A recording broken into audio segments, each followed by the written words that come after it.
Baik, hari ini kita akan belajar tentang kekuatan asam basa. Kalau sebelumnya sudah ada presentasi dari setiap kelompok tentang teori asam basa, jadi ada 3 Arrhenius, baru ada Bronsted-Lowry, dan ada teori asam basa Lewis. Kalau ini kita akan belajar tentang bagaimana cara menghitung asam basa itu punya kekuatan. Jadi kekuatan asam basa itu dihitung dengan nilai pH. Nah, di sini pH-nya ditulis dengan huruf kecil dan huruf besar. P-nya kecil, H-nya besar. Karena apa? Karena dipengaruhi oleh singkatan pH itu adalah potensial hidrogen. Di mana potensialnya ditulis dengan huruf P-nya huruf kecil, sedangkan nama unsur itu harus ditulis dengan huruf besar. Sehingga kalau di mana-mana di catatan atau di internet atau di sumber lain itu kalian biasa menemukan pH-nya itu ditulis dengan huruf P-nya kecil, H-nya besar. Nah, kemudian pH, rentangan pH asam basa itu dimulai dari pH 1 sampai pH 14. Kemudian pH 7 1 sampai 14, di mana pH 7 itu adalah pH netral. Biasanya pH netral itu dimiliki oleh cairan murni, contohnya adalah air. Kemudian untuk asam, pH asam itu dimulai dari pH 1 sampai pH 6. Kemudian untuk pH basa dimulai dari pH 8 sampai 14. Nah, larutan asam dan larutan basa itu masing-masing dibagi atas 2. Larutan asam yaitu asam kuat dan asam lemah. Kemudian larutan basa itu adalah basa lemah dan basa kuat. Nah, asam kuat itu diperkirakan antara pH 1 sampai pH 3. Kemudian asam lemah adalah pH 4 sampai pH 6. Kemudian basa lemah dimulai dari pH 8 sampai pH sekitar 11. Kemudian basa kuat dimulai dari pH 12 sampai pH 14. Nah, kalian perhatikan dari rentangan pH 1 sampai pH 14, di mana semakin ke pH 7 atau pH netral, maka larutan asamnya akan semakin lemah. Kemudian semakin ke pH 7 juga, larutan basa akan semakin lemah. Coba perhatikan. Jadi sekali lagi, asam kuat dari 1 sampai 3, asam lemah dari 4 sampai 6 menuju pH netral. Kemudian basa lemah 8 sampai 11. Kemudian basa kuat sekitar 12 sampai 14. Nah, bagaimana kalau 6 koma atau 7 koma? Nah, kalau 6 koma sebelum pH 7 maka itu dimasukkan ke asam lemah.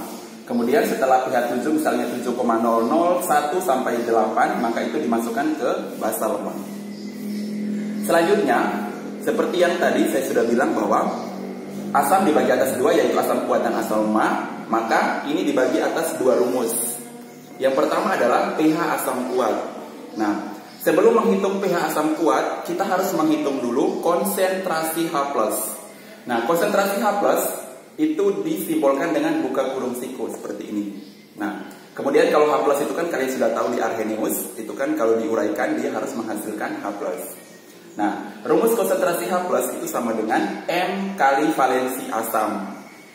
Apa itu M? M itu adalah konsentrasi, yang satuannya adalah M. Kemudian valensi asam. Nanti sebentar ada keterangan.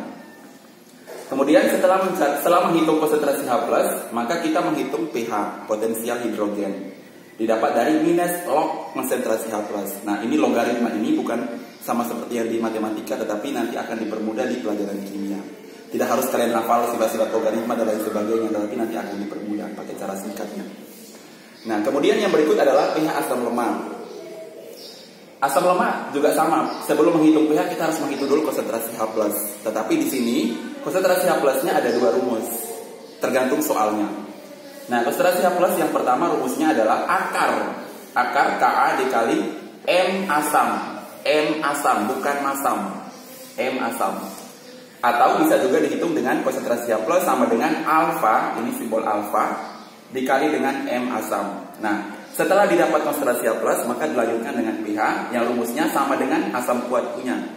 pH sama dengan minus log konsentrasi H+. Kita lanjut ke larutan basa. Basa juga dibagi atas 2, yaitu basa kuat dengan basa lemah.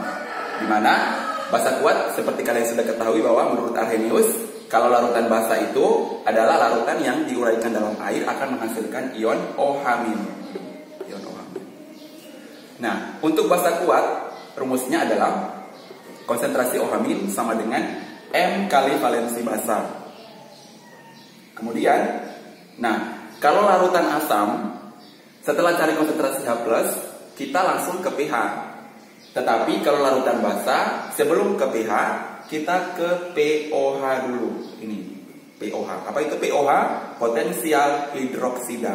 Nah, OH itu artinya adalah konsentrasi hidroksida. Nah, setelah mencari OH- yang rumusnya adalah M kali valensi basa, maka kita mencari POH. POH adalah minus log konsentrasi OH-. pH sama dengan 14 kurang POH. Nah, kenapa 14? Karena batasan pH itu kan adalah 14, jadi 14 kurang POH.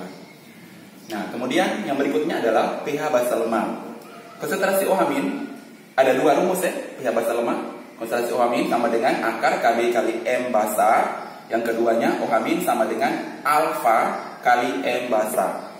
Setelah mencari konsentrasi OH- kita harus cari dulu POH-nya. POH sama dengan minus log konsentrasi OH-, setelah POH baru pH sama dengan 14 kurang POH. Nah, keterangannya M itu apa? M itu adalah konsentrasi yang satuannya adalah M besar atau mol per liter. Mol per liter atau milimol per mililiter. Mol itu adalah satuan dari jumlah zat, kemudian liter itu adalah satuan dari volume. Jadi untuk mendapatkan M, maka rumusnya adalah jumlah zat atau jumlah mol dibagi dengan volume, tetapi ingat satuannya harus mol dan liter, kemudian sebelahnya milimol atau mililiter. Kemudian apa itu valensi? Ini perhatikan, ini ada valensi asam, kemudian di sini ada valensi basa. Apa itu valensi? Valensi adalah jumlah H+ dan OH-. Misalnya larutan asam misalnya HCl. HCl itu diuraikan menjadi H+ ditambah dengan Cl-. Kalian lihat valensinya berapa? Lihat di H+-nya. Di H+-nya itu di depan itu ada koefisien 1. Sehingga valensinya sama dengan 1. Kemudian sekarang misalnya H2SO4. H2SO4 itu diuraikan menjadi 2H+ ditambah dengan SO4 2-. Nah, di depan H+ itu ada angka 2. Berarti valensinya adalah 2. Sekarang bagaimana kalau basa?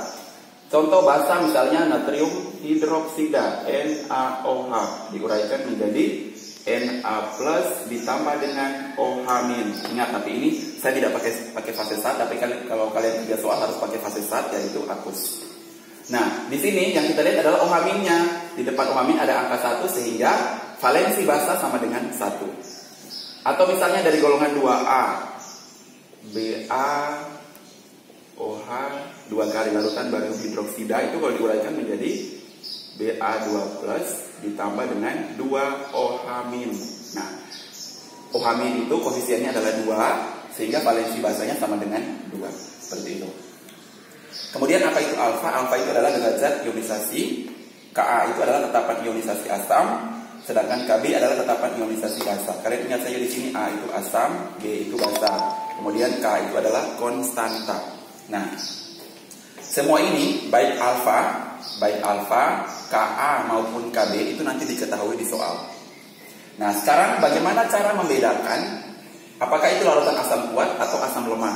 Kalian perhatikan saja di soalnya.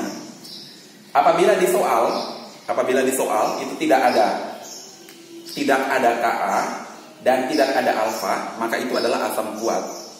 Tetapi kalau di soalnya ada Ka dan ada alfa, maka itu adalah asam lemah. Berarti kalian harus kerja pakai asam lemah.